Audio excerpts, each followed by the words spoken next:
course, after the bombing, much of the emotion in that story centered around children in a daycare in the basement of the building.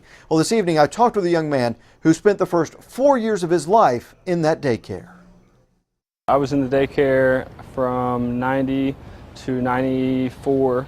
Austin Allen's life story is unlike any other. Just months before the Oklahoma City bombing, Austin's parents moved him from the daycare in the basement of the Murrah building to a daycare in Norman, a decision that likely saved his life. You might consider him lucky, but then you find out about his dad. Ted Allen died in the bombing.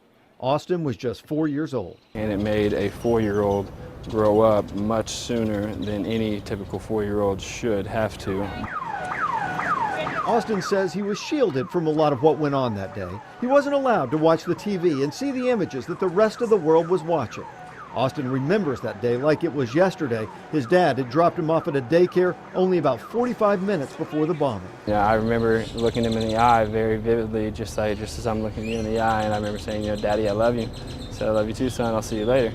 And little did I know at that time that would be the last time I saw my father. As the search and rescue mission continued, Austin's family waited. Eventually, they got the official word.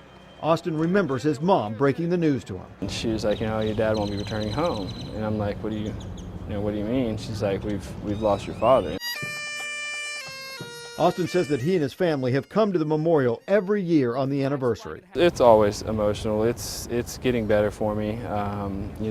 There's never going to be a time where I don't have, specific emotions that go through that I have. But it's getting easier and easier as time goes on.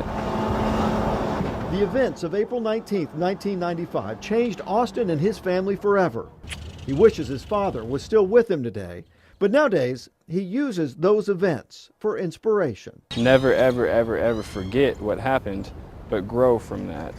And that's what I've really based my life off of.